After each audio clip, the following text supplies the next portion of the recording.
Alright, in today's video, we're going to demo in Db2 LUW. We use load from cursor to perform data move. In the Db2 LUW, the load utility, it is a very powerful tool for us to manipulate data. Basically, it can load the data from a file to table or from pipe, name the pipe, or from cursor or some other file type. Okay, so in the real world, moving data from one source to another, and it is very common task. So today, what we're going to demo, it is one of them. It is a load from cursor. So let's draw a diagram. Okay, so let's see. I have a table in some database.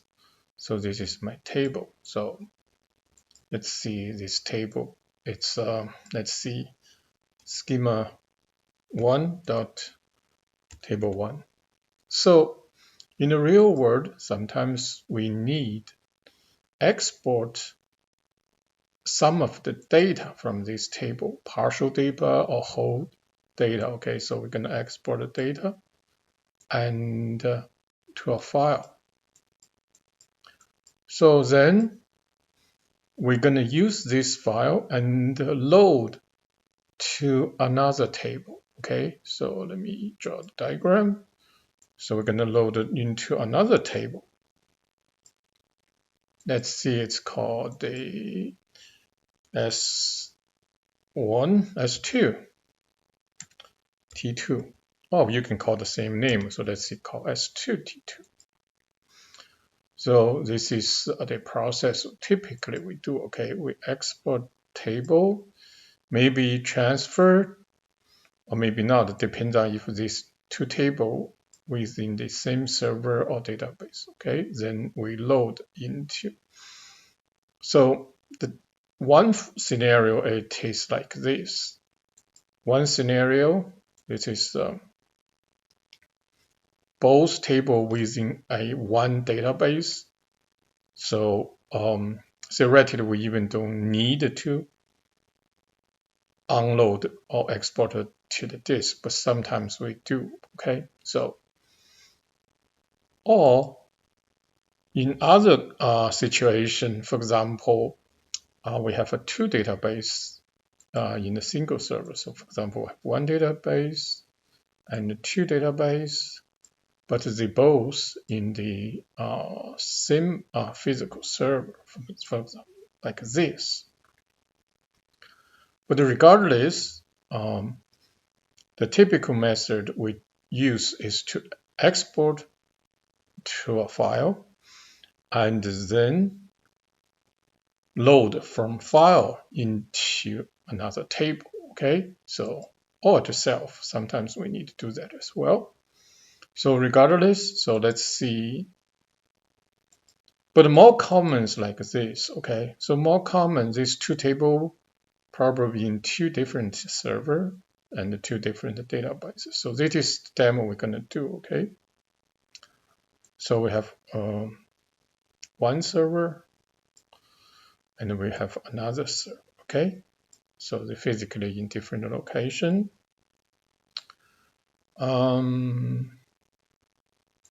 So this is the database. Okay, so we have one server, we have a database and a table. So we need to export the data and transfer to another server. Okay, so I have to redraw this diagram. Let me erase this stuff. Okay. So the typical step is going to be if we have two servers and we need to do, so first we need to export the data onto the disk on this one server. Then we move this physical file, exported file, to another server, and then we import. So this is involved 2 or 3 steps: export, transfer, and load. So this is typically called load from file. So today we're going to use a demo different method. Okay, so this method, it is well documented at IBM. Probably is not very widely being used. Okay, however, it is, to me, it is a handy utility. It's good to learn, and also you will notice a great benefit like better performance and simplicity. So anyway, so load from a cursor. It is basically we're gonna define a cursor and pull the data from the source table to the target table directly, and define a cursor and load the data. So this method, there's no disk related. So everything data is going to transfer from the source to target. So it's relative, it's simple and better performance, and also easy to use. Okay, so let's get started. So in the demo environment, this is my demo environment. On the source, my host name is H2. I have a Db2 instance called inst1. I have a database called sample. I have a table called line item. So this table have like 6 million row. Okay. It is not a small database, a small table, because the demo system is on my laptop, so 6 million row is lots of data. Okay, and the OS on this server, it is CentOS. Okay, so they both Db2 LUW. In real world, the source can be different database. Like you can have a Db2 ZOS, Db2I, Oracle, SQL Server, Informix, and others like MongoDB, Hadoop, I think, as well. So it doesn't matter what the source is, as long as you can establish the cursor, the pull data from the source. Okay, so but for this demo, we focus on the LUW. So on the target in my environment, I have a host name. It's U20, that is Ubuntu.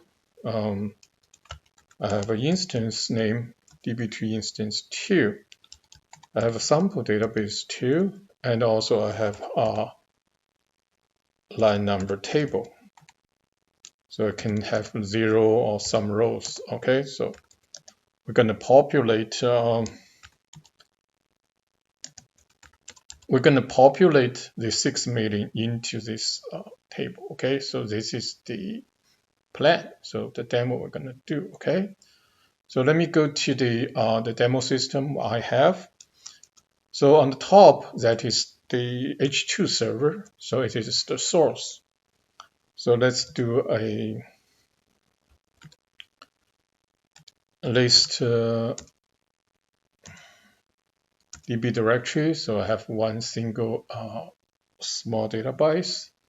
Also, I have those tables. Let's do a list of the tables. Okay.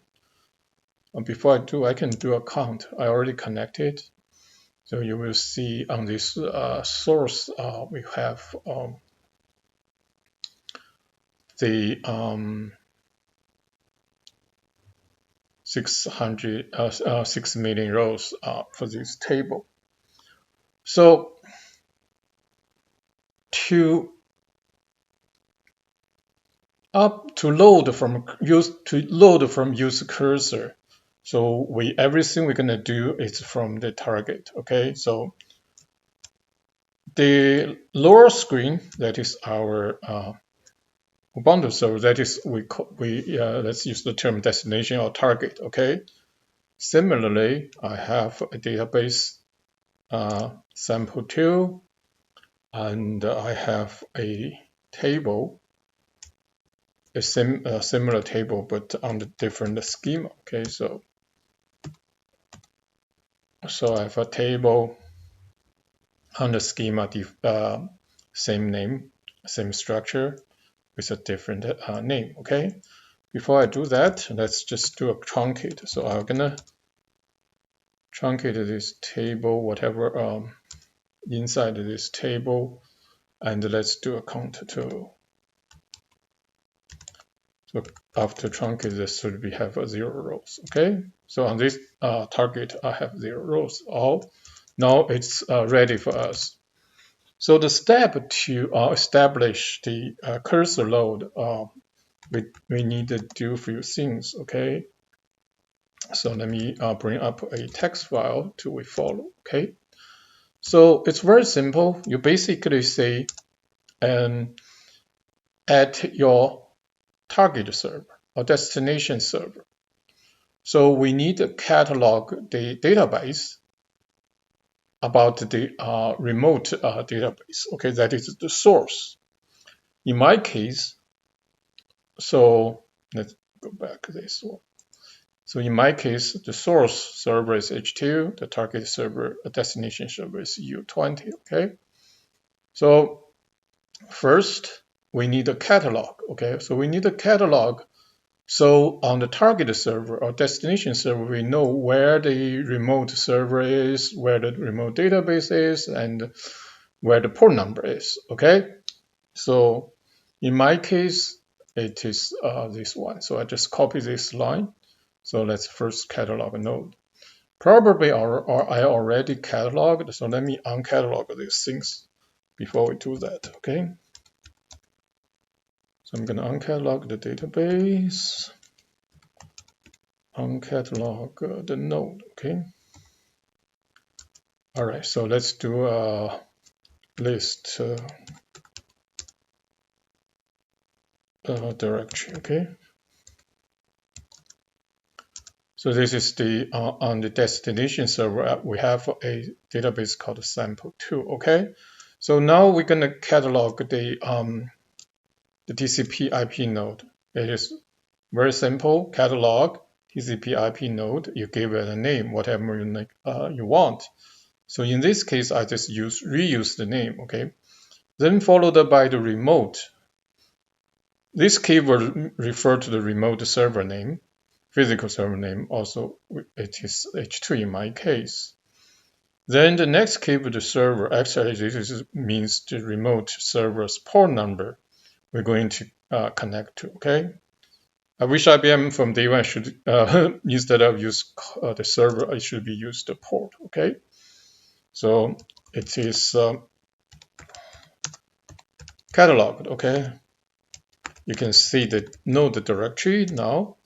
You see the node name H2, the remote host name is also H2, and the service name, it is port numbers 50,000, okay? So next, we're gonna catalog the database, okay? So the database is also very simple. Catalog the database sample, that is the remote database name, at this TCP IP node, okay? So let's do the list database directory. So you can see I have two databases. One it is local, one it is remote, okay? So that's it. So we don't need to change this database, anything about the destination database. We only need to define the TCP node and catalog this database. So in this way, we can connect from the this server to this server. the database on another server. Okay, so that is very simple. No change introduced the destination database. This is different from, like, a little bit different from the SQL Server linked server and Oracle data link, okay? Database link. So IBM does have a similar, like, called federation. It's similar. So in federation, you're going to introduce some change to this destination. So here we are not introduce anything, okay? The database itself. Once this database is being defined, now we're going to do, first we're going to connect the database. This database is local to the destination, okay? So you see, when we connect, we don't need to provide the username and password. So we connect. And you see, if I do a list application, you will see this is a local connect, okay? So now, and we need declare cursor. Let me copy this line, and you will see what is this line supposed to do, okay? So if you see this line, let me double quote this because this is running from the Linux shell. So you see, it's going to see declare a cursor, the cursor name I called C1, then followed by the database name. You see the database keyword and the database, this means the remote database, okay? And then followed by keyword user, that is when we connect remote data, what user we're going to use. And using, that is what password. So this line is referring the remote database and the remote user we're going to use, okay? Then followed by keyword for, followed by the SQL statement. So in this simple demo, we basically says, we're going to define the cursor to a query, say, select everything from this table. You see the schema is Db2 1, and the table name is here, okay? If the user and the schema same, you don't have to, but sometimes it's not same, so you can explicit specify a schema name and table name. So you see, this is the cursor being declared successful. So the next one is we're going to use this circle to fetch the data and then insert into or load into the destination table. Okay, so I'm going to do the same thing, double quote this stuff. And I'm going to put a timer to see how long it is, okay? So load from C1, the file type, load the file type is cursor. So we're going to replace into this target table. And here I use the option copy yes to a location. So that is typically we should do when we load into a like a database with archive login mode, okay? So from this demo, I'm going to change it to non-recoverable because it's a little bit faster. That is the load itself is not nothing to do with the load from cursor, okay? So I'm going to run this command, okay? So we're going to pull like 6 million rows from H2 server database table and load into this Ubuntu database server database table. And the process is directly pulling from source to target. it is no disk needed. Okay, so that is the part and provided simplicity. Okay, and also performance. You see, the whole process pulling data from a server to another, we total take like 38 seconds. And in the real world, if the larger table, more rows, more complicated, you probably have more time, but you can compare with the typical file transfer. Okay, so this is a example. Okay, so in this example, as we demonstrate like this, from a source database table to a target database table, they are on a different server. As we said, the load from cursor can also do the same database with two different table, and also this database in the same server as well. So they can also do the similar thing. There's some other tasks can be done, like for example, if you need to truncate the data or rename a table, this load can also be useful, to manipulate or populate the data. Okay, there's so many examples in the real world for manipulated data in various situations. So at this moment, the demo is pretty much done. So the rest of demo, I'm going to compare the standard way. So these are 3 steps, and compare with this load from cursor. Okay. So the second, so now we're going to do is for this one is 3 steps. Okay. So the step 1, that is at the source. Okay. So at the source, what we need to do. So we need to connect to the source database and then do an export. Okay. All right. So let's do an export. So it's very simple. Just export to a file name.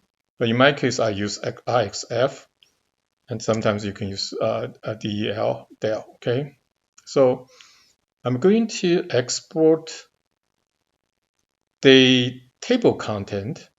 Sometimes you don't, you maybe just export a partial data, okay? And sometimes you may export multiple tables or even the whole database, okay? All the tables. So it happens, in various requirements. So in this demo, mainly we just show the principal methodology. So we just use one table as representative, okay? So you can see the export process take like 32 seconds, right? So that is one step. So the step 2, because these 2 databases on the different server, now we do the transfer. So in our case, we just do a simple SCP transfer. So I'm going to transfer the file we just exported from H2 server to the Ubuntu server U20 server. You see on this side, I'm this user, you're gonna push this image to another user's home account. So depending on network speed, you see in my case, it's 70-ish. It's pretty fast, okay? It's home network. It takes about 10 some seconds. So if we add this together, as you see, 30, 40, it's like 47 seconds, okay? So you already see it is longer than the whole cursor load, okay?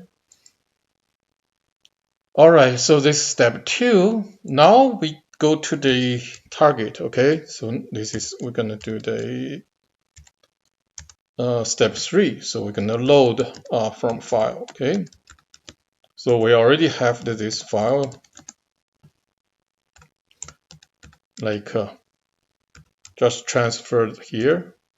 You can see it's about 1 gig. It's 600 million rows. Okay, so now we're gonna do the load.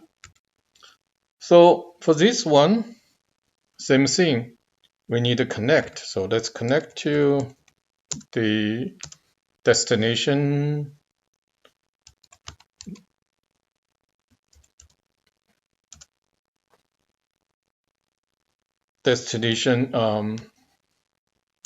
database,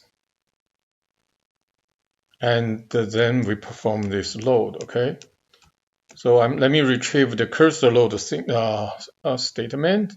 So in this case, because we are not cursor load, we're going to load from file, right? So we're going to line item. The file type is IXF. So we're going to replace this cursor with IXF. I'm going to use replace the option, just replace everything, also used on non-recovery option. Okay, so let's see how long the load is going to take from file. So to summary, you can see, and we have 33 plus 14 plus 14. Okay, so 33, that is export, 14, it is the transfer, and the file load is 14. Okay, so we're talking about 61 seconds, right? And if we retrieve the older, when we do the cursor load, it's 38. You do see some performance using this cursor load because cursor load is not going to touch the disk. Okay, so for the file, you have to use the file. It depends on your file system performance. So this is going to be, in my case, it's going to be 61 seconds versus 38 seconds. Okay, so this is just do a quick performance, and also use cursor load. We don't need to worry about, if we need to handle like LUWs, XML. There's no, you don't have to. But if you use like explicit export, you might have to add something like here. Let me show you an example. If you have LUWs, right, when you do that, you probably have to add like LUWs to somewhere, okay? Something like that, okay? Because the special, you have to take care of special the LUW situation. But in the cursor, they use the pipe. You don't have to specify these things. Okay, so that's for today's demo, and hopefully this load from cursor can be useful in the real life data manipulation.